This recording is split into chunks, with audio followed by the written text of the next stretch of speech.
Olá, eu me chamo Robson e hoje irei apresentar a aula segundo a metodologia ativa de uma sala de aula invertida. A equipe é composta por Amanda Lima, Ana Paula, Francisca Edilane, Robson Gomes e Samília Araújo. E, bom, para iniciar, eu vou falar um pouco sobre o que é metodologia. E assim, ela é uma concepção educativa que, por sua vez, estimula os processos de aprendizagem crítico-reflexivo de cada aluno, no qual o discente ele participa e se compromete com a aprendizagem dele mesmo. E para enfatizar isso, eu trago a pirâmide de William Glasser, que é a teoria que ele descreve, onde ele mostra como se dá a aprendizagem depois de 2 semanas, ou seja, o que o aluno lembra depois de 2 semanas após um determinado assunto de diferentes maneiras.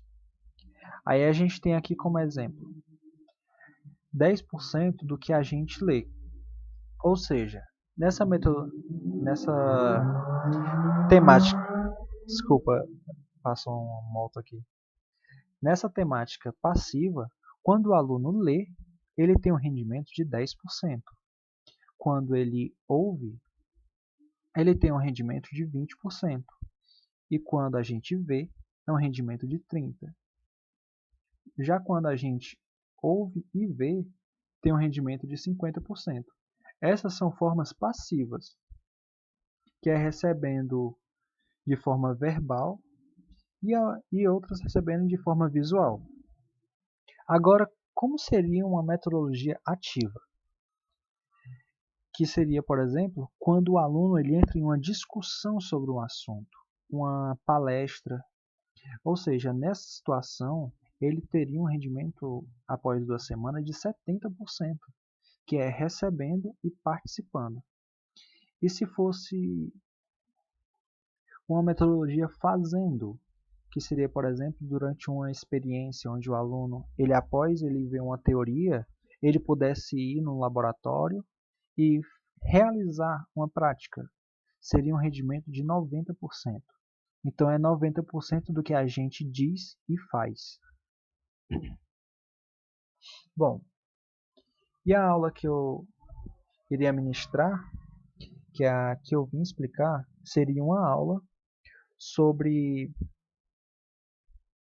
a desnaturação da proteína, onde esta aula levará cerca de 1h30, onde farei uma explicação sobre o conteúdo de forma breve e em seguida realizarei as práticas para que vejam como funciona.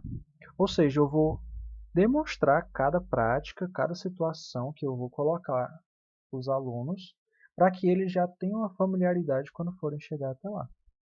Em seguida, eu vou dividir em 3 grupos, que essa dinâmica após a divisão dos grupos eu vou explicar no próximo slide. Enfim, durante essas práticas, eu vou auxiliando os alunos, retirando dúvidas, e ao final da aula, pedirei, como forma de avaliação, um relatório individual, onde eles poderão esboçar o que eles realizaram durante a aula. E eu poderei analisar como uma forma de análise qualitativa, pela perspectiva de cada aluno, com base no relatório que ele escreveu. E também darei uma avaliação pela postura, pela forma como ele se introduziu na prática e como foi a participação dele em cada uma das dinâmicas. Pois bem, como é que acontecerá essa sala de aula invertida? Bom, sabemos que com base na pirâmide lá do segundo slide, que cada grupo ele deverá ter uma visão diferente. Ele vai ter que fazer uma coisa diferente para poder engajar o máximo de possibilidades possíveis para cada aluno poder ter o maior rendimento.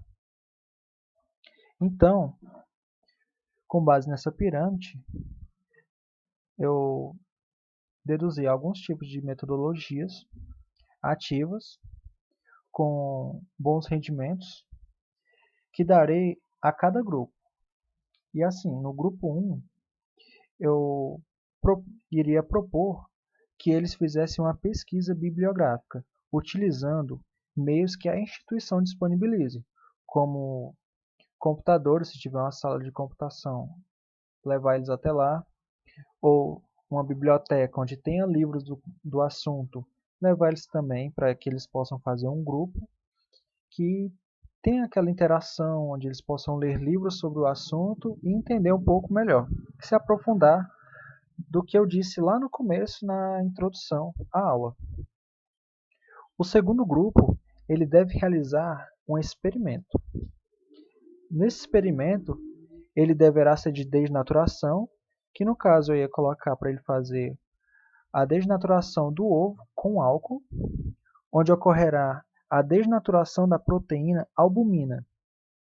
E o terceiro grupo, um experimento de limão com leite. Um limão em leite, né, na verdade, que vai ser um suco de limão que vai ser derramado em um copo de leite, ou um becker de leite, onde ocorrerá a desnaturação da proteína caseína. E os grupos devem revezar entre si, até que todos participem. E assim, os alunos, eles devem ter essa participação, visto que eles precisam ter uma visão de cada área para que eles possam pegar as maiores formas, as melhores, na verdade, formas de metodologias. Porque com base em cada metodologia que ele vai participando, vai discutindo com os alunos entre si, ele vai tendo um maior desenvolvimento, vai tendo a melhor experiência e vai captando de formas diferentes. E essa foi minha apresentação, essas foram as minhas referências. Agradeço por me ouvir.